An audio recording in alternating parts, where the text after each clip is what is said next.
Amen. Good morning, everyone. Good morning. Great to be with you today. I know I had a wonderful Thanksgiving. Come on. My wife has been perfecting the art of making turkeys for the past 13 years. Yeah. She's tried different strategies. And this past turkey, I gotta tell you, I'm not just being biased. That was the hottest, the best tasting turkey I've ever had. It was good stuff. If you weren't there, I'm sorry you missed out. Come on, Fernando. There might be some leftovers, I'm not sure. There is leftovers, okay.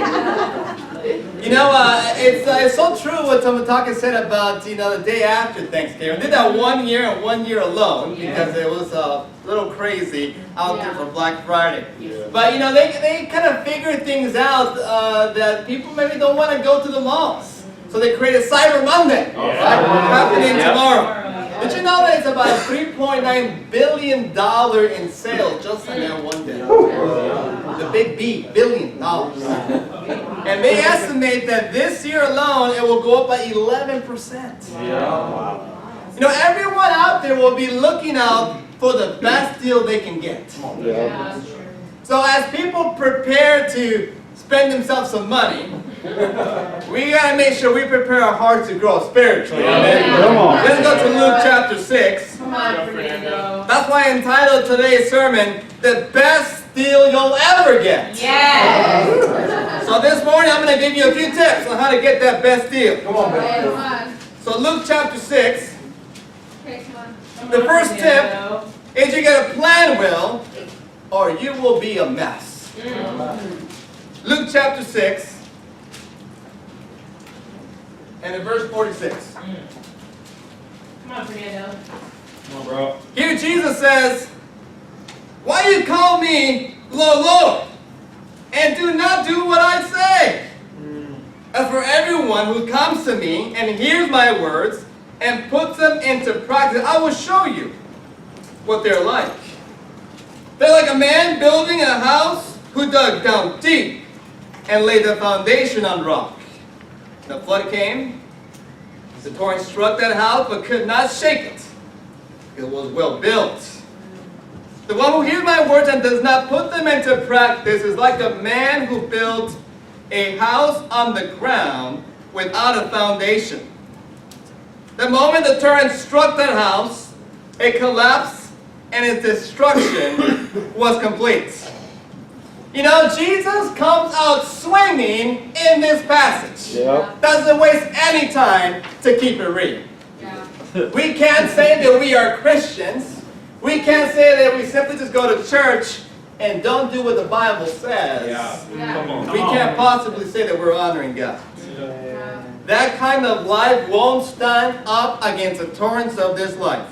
In the area of Palestine, there were low valleys where the water, when it was exposed from the rain and the storm, the rain was so heavy that the area became swollen with the rivers. And it washed everything that came in its path. This same account here in the book of Luke is in Matthew. And Matthew described these builders as one being foolish and one being wise. The foolish builder would build his house without thinking about what kind of foundation there was. He might have liked the way the building site looked and probably maybe even ignored the warnings. His mind was somewhere else, maybe focused on the now. Really didn't want anyone to tell him how to build his house. It's my house. I build it wherever I want to build it. So, his only concern was to build his house as quickly as possible. He would have stayed in his home, put his feet up, and relax. He was really seeking for comfort. Now, if you initially did build his house on the rock, you might be thinking, well, Fernando, that's great, that's a great sermon, but I already built my house on the words of Jesus. But the reality is that when you're building a home or you have a home, you never stop building. There's always something to do. You wish that when you bought that house, it came in a condition that would never deteriorate. But that's really not the case. Recently I was a couple months ago, I was taking a shower, and then the kids were taking a bath next door. I have two kids, 1 8, 1 6. And when they take a bath, they fill up the whole tub. You know what I'm talking about? They got a little ducky there, they got some, I don't know what else they got in there, but the whole water gets up. And they crank the hot water, right? So Dad is next door taking a shower. And that hot water has gone fast. I'm like, this is not good. We got to fix this thing. So I'm shopping around for plumbers, and if you want to make money, become a plumber. Yeah. So I'm looking for plumbers, and I finally land to the one plumber, really good guy. Comes in, does the job, and changes the heater, whatnot. Gives me the nice little bill, about $1,000. Whoa. There you go. Way to start the holidays, amen. when you have a home, you never stop building. Yeah. You want to start building on the rock, but when you start adding an addition, or you start to remodel, are you still building on the rock? Come on, Fernando. Come on. Or if you stop going based on those same convictions when you first started? You know, the foolish builder lost a sense of peace. You know, and that's how we can become.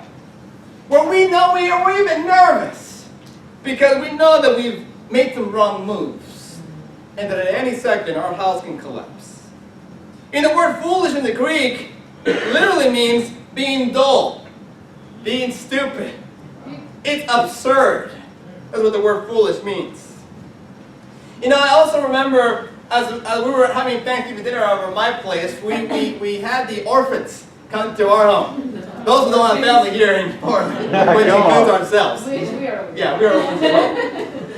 And people were telling stories after stories. Hey, let me bring some of my stories this morning. I remember when I was 16 years old, and I think it was close to my birthday. And my parents saw me at the kitchen table looking through the penny saver. If you know what the penny saver is, I just dated myself, it's okay. But I was looking for a used car. I was 16 years old, and I thought, I want to get myself a car.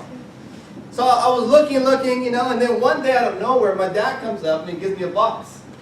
So this size. So I'm excited. So it's a present, I think, right? So open the box, there's another box.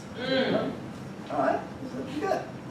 There's another box, and another box, and then finally there's a key to a car. Wow. I mean, a teenager, 16-year-old with a key in his hand, it's like you're walking in cloud nine. Yeah. So, you know, it's a used little car, but he takes me down to see the car in the garage. And I remember, it was a 1985 Nissan 200 SX. Stick shift. Come on. Stick shift. There you go. You know, that car lasted me all the way through college. And it went through a lot. It got crashed into. You know, the right door would open, you know, by itself. I would be making a left turn, and you were in the passenger, it would literally open. You had to grab that thing. It went through a lot. But you know, when my dad gave me that car, he gave me some advice. He gave me a warning, pretty much. He said, son, just make sure the car has oil. Because it is the lifeblood of the car. You know, I remember later on in the years, I was driving on the 5 freeway going back home. I lived near kind of East LA area. And I was on the 5 freeway, and all of a sudden my car just dies. And that's not a good thing if you're on the 5 freeway in LA. No. Not fun, bro. But fortunately, I had enough momentum in the vehicle where I put my emergency lights on. I, kind of, veered to the right. And then exited the freeway. It was a downhill, so it gave me some more momentum to kind of keep going down. And I ended up parking the car underneath the freeway. And overpass. So I opened up the hood. Okay, maybe it's the battery, right? The battery. No, the radio's working. It's fine. I'm probably a senior in college at this point. I don't have any money, but I can't leave the car there, so I have to get it towed. I get it towed. The guy checks the car, and he says, I have some bad news for you. The engine's fried. It has no oil. It was dry as a well. No, nothing in there. I destroyed the motor. Absolutely nothing. You might be thinking, bro, that is so obvious. How can you be so absurd? no oil, the car dies. Yeah. You know, I didn't listen to my dad. But you know, this is exactly the point that Jesus was trying to drive home with the disciples here. It's absurd to try to think that you can build your life, to lead your family, to have an environment for your children if you don't build it on the rock. Yeah. It is absurd to expect that you will have the same results that he's claiming you will have unless you do it his way. Yeah. But yet we oftentimes live that way, expecting different results, yet doing it our own way, Yeah. building foolishly. You know, the wise builder, he thought carefully. He was the opposite. He wanted the kind of house that was built strong, where the winds came and it wouldn't shake it. Yeah. See, you never stop building your home. You might have started building on the rock. But as things come up in your life, you got to make sure you don't neglect the different signs that God is making obvious in your home. Yeah. Because maybe today is a water heater, you're getting hot water. But maybe tomorrow will be something else. How are you addressing those areas in your spiritual home? Are you even paying attention to them? Because like a vehicle that needs maintenance, your home needs maintenance as well. Yeah. Yeah. You got to make sure you keep that up. You keep building on the foundation of Jesus. Yeah. The word wise in the Greek renders sagacious, meaning having or showing keen mental discernment, having good judgment, being shrewd. See, it's good sound judgment to build on something solid, like the Creator. Yeah. If you don't know how to do this, it's probably because you haven't built it on the rock yet. Yeah. You know, if you don't make it a priority, you're simply speeding up the big disaster in your life. Great point, bro. We must act quickly. Oh, yeah. You know, a disciple, a relative disciple in my family, was a part of our former fellowship, is about to get a divorce. And this is about 13 years in their marriage. Like I married not too long after we did, Jackie and I. And throughout the years, I'm sure the faucet was leaking. Yeah. I'm sure there was a few cracks here and there. But there was not a sense of urgency. There was not a sense of, this can't happen. Both by themselves and those around them. Say, you got some cracks over here. You gotta take care of that. It's going to get bigger. There wasn't that environment. Now they come to a point where they said, we're done. You got together with the leaders of that church. Wow. My sister said, you can't change my mind. I'm done. I texted her. I said, you got to let me help you. Yeah, I remember I drifted. You got to let me help you. I know people in LA that can help you. Yeah. So that made my decision. You know what? If you don't pay close attention to the areas of your life, no matter where you started, it can soon come to a collapse. Yeah.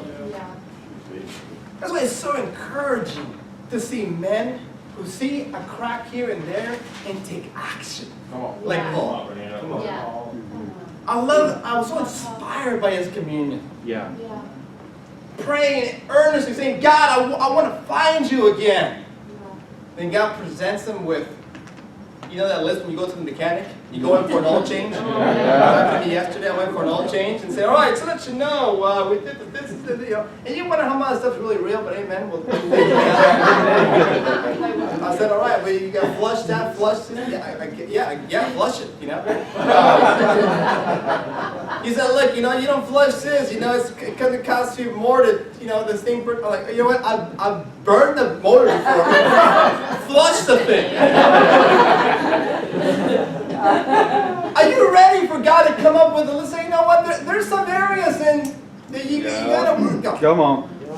Yeah. But take care of those things. It's not a bad thing. See, what's encouraging is that it doesn't matter what stage in life you're in. Yeah. It's never too late to rebuild. Amen. Yeah. The wisest thing you can do is to acknowledge where you are at Yeah. so you can take action. Yeah. That's why tip number 1 is you must plan well, Yeah. or you will be in a mess. Let's go to tip number 2, amen? Luke chapter 7. Come on, Fernando. Let's go, bro. All right, tip number 2, we want to get the best deal ever. Okay. If it's too good to be true, don't dismiss it. Okay. Come on, Fernando. If it's too good to be true, don't dismiss it. Luke chapter 7, let's pick it up here in verse 18. Come on, bro. It says, John's disciples told them about all these things. And I'm thinking, what things? Let me give you some context.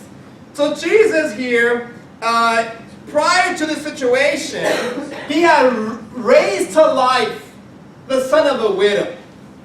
Now this is incredible because for a widow, once her husband dies, it's a big deal. Yeah. But when her son also dies, it's even a greater tragedy Yeah. because he replaced the dad to provide for her. Prior to this, Jesus also had healed the centurion's servant simply with a word. Wow. All of John's disciples were probably tagging along with Jesus' disciples and were seeing all these incredible miracles. So that's why it says here in verse 18 that they saw all these things. Wow. But look what it says. It says verse 18, calling 2 of them, he sent them to the Lord to ask, are you the one who is to come? Or should we expect someone else? When the men came to Jesus, they said, John the Baptist sent us to ask, are you the one who is to come? Or should we expect someone else? At the very time, Jesus cured many who had diseases, sicknesses, and evil spirits, and gave sight to many who were blind. So he replied to the messengers, go back and report to John what you have seen and heard. You know, John's disciples started hearing and started seeing all the incredible miracles in Jesus' ministry, and they run to John. Yeah. Perplexed, maybe uncertain, maybe even a little bit afraid, but yet in awe, Yeah. because their hearts were being full. Yeah. This sounds too good to be true. What does John do? He sends them back to Jesus Yeah. to find out what? To find out if he is the real deal. Not really for himself, Yeah. but for them. See, by this point, John already had baptized Jesus. He already said he's the Lamb of God. Even some of his followers in the previous passage had already been following Jesus. He was okay with it. He knew who Jesus was. But he also knew that his disciples had little faith. He saw them hesitant. They were wondering, should we plant our feet here with this Jesus? And rightly so. A young movement with plenty of controversy already, they were a bit hesitant. But they saw John believed it. By this point in this passage, John was in prison. So they saw him, they said, this guy believes it. But they weren't yet convinced. I think honestly, they were probably afraid of the commitment. They saw that John was in prison for his faith in Jesus. Yeah. And they were connecting the dots. Hold on a second. I don't know if I'm ready for this type of commitment yet. See, they went to ask Jesus what? Are you the one to come? Are you the one that we expect, or should we expect someone else? And they will say, are you the real deal? I don't want to make a mistake. Why are your followers so happy? Come on, Fernando. You know, it's, how does Jesus deal with this skeptical heart? And we can be that way as well. Yeah. When we hear and see lives around us being changed, Yeah. yet we stand at a distance, Yeah. in awe, but at a distance. Yeah. Almost a little envious that we wish that our wounds be healed as well when other people's are being healed. Right. I remember when I was starting to check out the new movement. Yeah. I did it from a distance though, because I didn't want to get too close. Yeah. But I saw the pictures. And I heard the stories. Yeah. And inside of myself, my heart was getting filled up. I said, these are modern day miracles. Yeah. A group of people who are zealous for the Lord. Yeah. And I could see in their eyes a deep sense of peace Yeah. because they had left it all. Amen. It was so refreshing, but yet still at a distance. Yeah. But to be honest, I also remember feeling a sense of envy because I wanted to feel that way again. Some people don't believe me when I share this, but I was hopeless, guys, in my church. I didn't think I would ever get back to the level of zeal that I once had. I thought that I had let my house deteriorate too much in my own life. How can I ever get my home back in shape? I felt hopeless. I thought this can't be done. Come on, bro.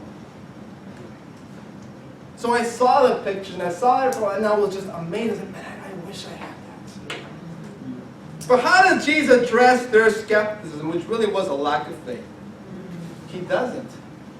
He does what? He begins to do even more miracles in front of them. Wow. And he begins to heal more people.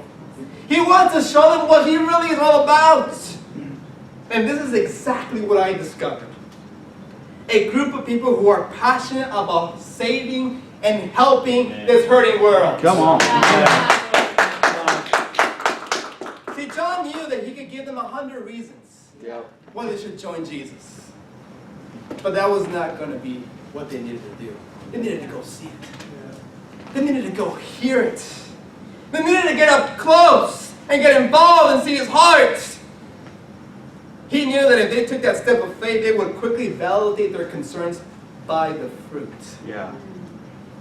What they didn't realize is that Jesus was trying to offer them the same healing he was giving to everybody else. Yeah. But it was fear that was stopping them. What else was stopping them? Look at verse 23. Come on, bro. Blessed is anyone who does not stumble on account of me, Jesus says. The New American Standard Version says, blessed is he who does not take offense at me. The New Living Translation says, God blesses those who do not turn away because of me. The Berean translation says, blessed is the one who does not fall away on account of me. Yeah. See, if they would have seen Jesus' movement simply with their human eyes, they would have gone distracted by this Jesus of Nazareth, by his lack of education, by his unimpressive disciples, by his unimpressive venues to meet, by his poverty. No matter how many miracles Jesus would have done in front of them, if they would have seen it with their humanistic minds, they would have missed it. See, a shallow perspective based on human concerns will always keep us from seeing the true miracles in our lives. Wow. That is why he tells you to focus on the results that come from the good tree. Yeah. You will see those same fruits in your life. I came to a conclusion when I was checking things out. I said, you know what? I've seen enough testimonies in front of me. I need to make a decision. I've seen enough. I've heard enough. Instead of thinking and considering whether I should do this or not, I need to get up and get close and start letting him produce in me those same fruits. I can see the fruits of the Spirit in the people around me. I say, how can I get that? But I was at a distance. You will never be able to bear the fruits of the Spirit unless you decide to get close.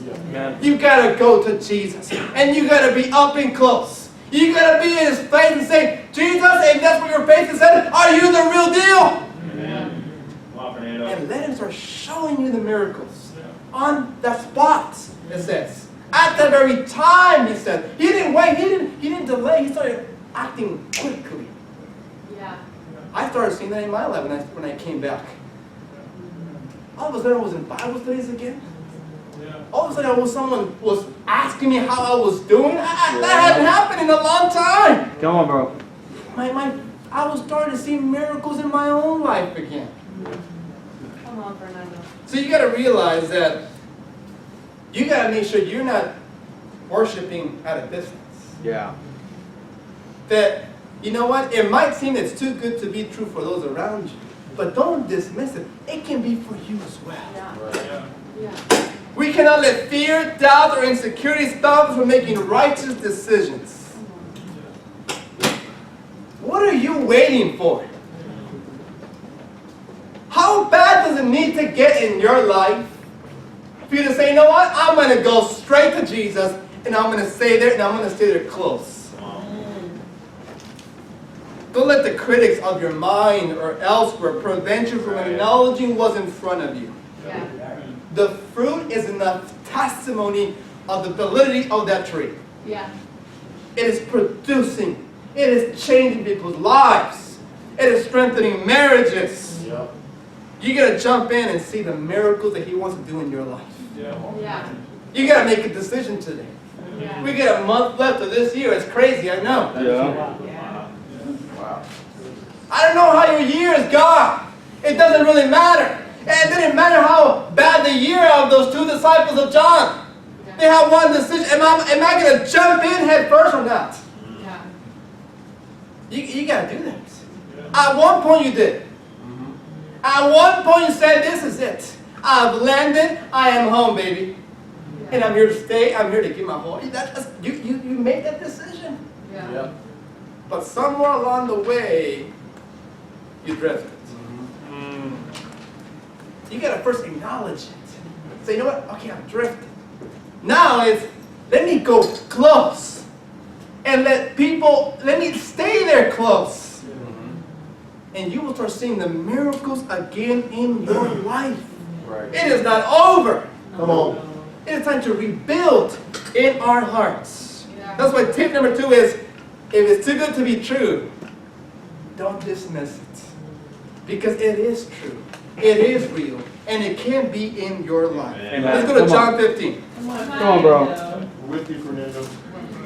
All right, how are we going to get the best deal ever? We got 2 tips. The last tip is, because it's Cyber Monday, you got to protect yourself against identity theft. Oh, yeah, that's it, bro. Keep it real. True. What's up, bro? I was in the Bay a couple months ago for work. I work for IBM. I did consulting for software. I was with a client. They deploy software for big enterprises, big customers. And I'm in this meeting. I get a phone call from Chase.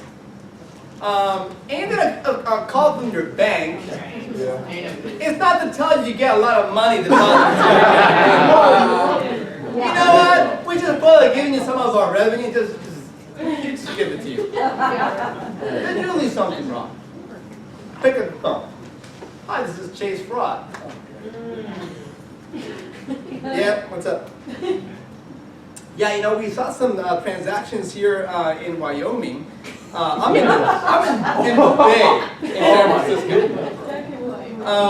And we noticed you went to Staples and you bought, you know, these things, and he was going like one by one, like $200 here, $300 there, all the different things. I'm like, you know what? I'm in San Francisco right now. I am not in Wyoming. I've never been to Wyoming. I don't even know where Wyoming is. You gotta give my money back. Right. Yeah, Chase is awesome to get my money back. Yeah. But someone stole my identity. That happens every day. And it's going to definitely happen to you if you don't protect yourself against identity theft. But listen, think about this spiritually and what Jesus tries to tell us in verse 18 of chapter 15 of John. Come on, bro. Since the world hates you,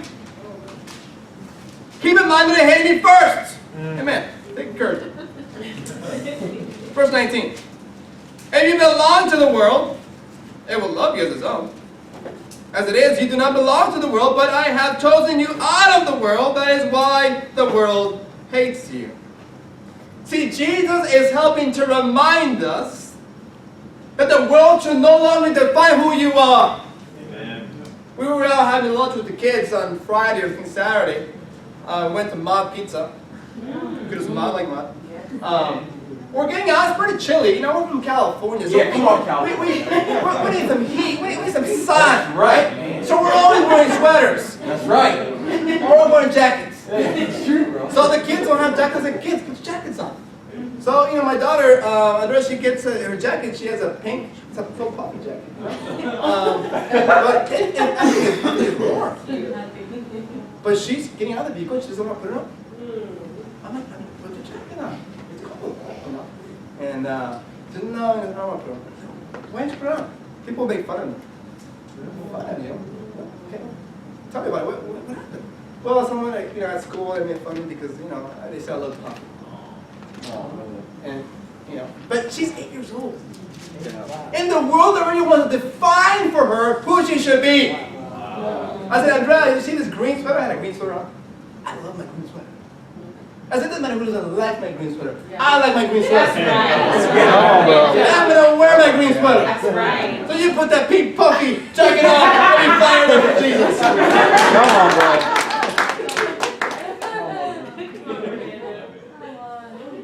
Jesus has given you and me a new identity. Yep. Write this down, Ephesians 5:1. Ephesians 5:1.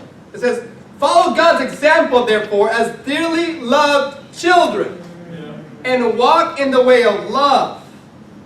Jot this down, 1 John 4:7.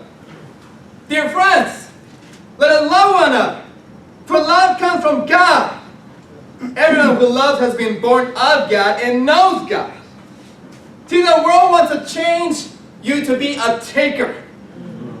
But remember that God has made you a disciple as a giver. I'm reading this great book called Let the Real Heretics Please Stand Up. Yeah. It compares the early Christians with today's Christianity. Wow.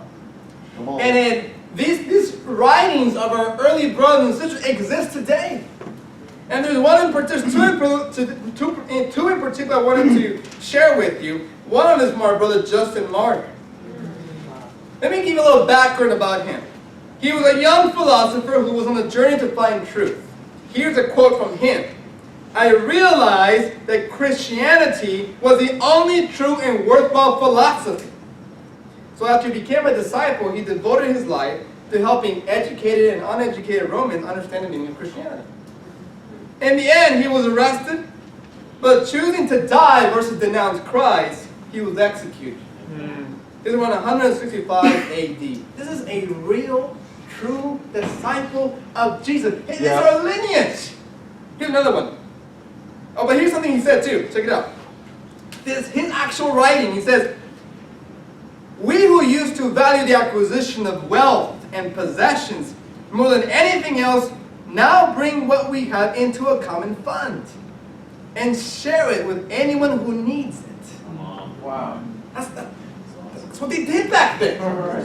Here's Clement, another disciple. He says he's another philosopher who found truth in Christianity. He journeyed throughout the Roman Empire learning how to be a better disciple. He ended up in Alexandria, Egypt. Check this out. Where he became an elder and he was in charge of training new Christians. He was in charge of new Christian orientation. Come on. Isn't that awesome? His writings are dated around 190 AD. Describing someone who has come to know God, he wrote this. He impoverishes himself out of love, so that he is certain he may never overlook a brother in need, especially if he knows he can bear poverty better than his brother. He likewise considers the pain of another as his own pain. And if he suffers any hardship because of having given out of his poverty, he does not complain. You know, I want to lift up you, the Mingles ministry. Amen. Come on. Because of you, we as a ministry, we carried the church in our special missions. Come on. The Mingles ministry raised $1,300 above their goal. Come on. It allowed us as a church to meet our 42,000 goal as a church. Amen. But it was you. You were the Mingles ministry. You carried the church. See, this is who we are. and it's who we should continue to be. Come on. Yeah. We who have more should continue to be like our first century brothers and sisters and refuse to overlook anyone who is in need. Right. Yeah. No person on the mission field should not have anything to eat. That's right. No one. And we who have been given much, especially in our ministry, more than the Spanish ministry and more than the other ministries around. We must be the ones who continue to carry the church. Yeah. We are the pillars. But Satan will do everything in his power to steal your real identity Right. and exchange it for something less valuable. He might even be okay with you coming to church, as long as you're not a sold-out disciple. Yeah. You know, the holidays are a great time with family, but you cannot allow yourself to get lazy or self-focused. You gotta fight to keep your true identity. We are children of God. That's it. We are givers.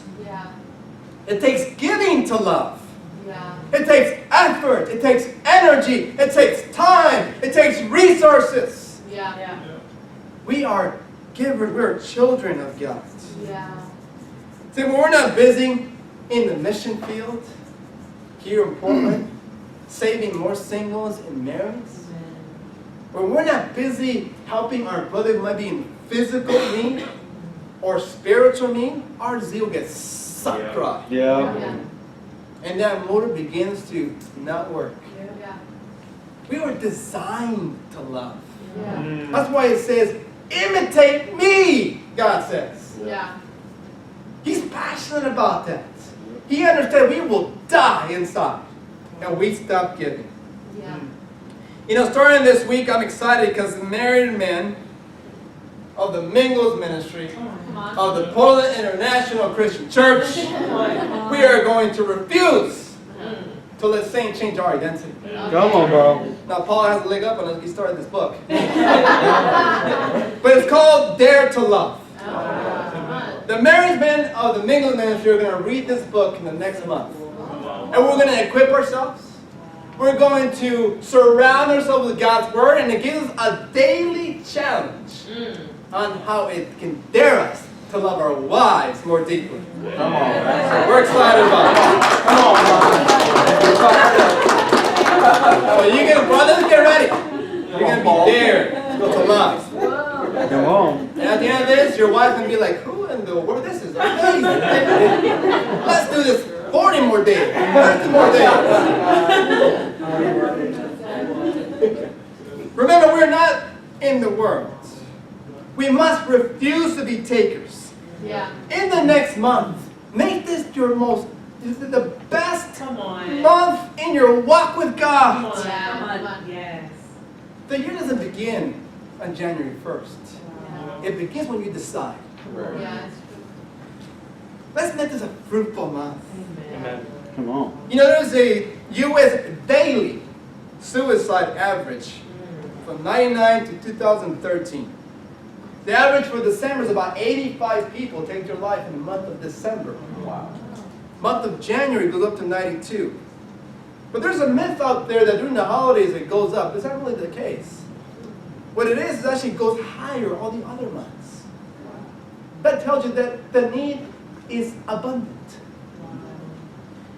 You know, it reminds me of Chanel. You know Chanel? Yeah. She got baptized in Eugene. But if you get to know her story, she was going to be one of these statistics. But there was a disciple who said, I have refused to accept the identity that Satan wants to put on me. And yes, I might be afraid.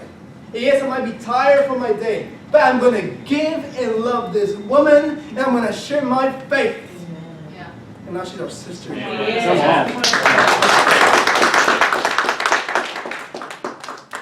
We must make a declaration. So I want you to say this with me. And we got to declare it to Satan right in his face. So Satan, listen up. So after me.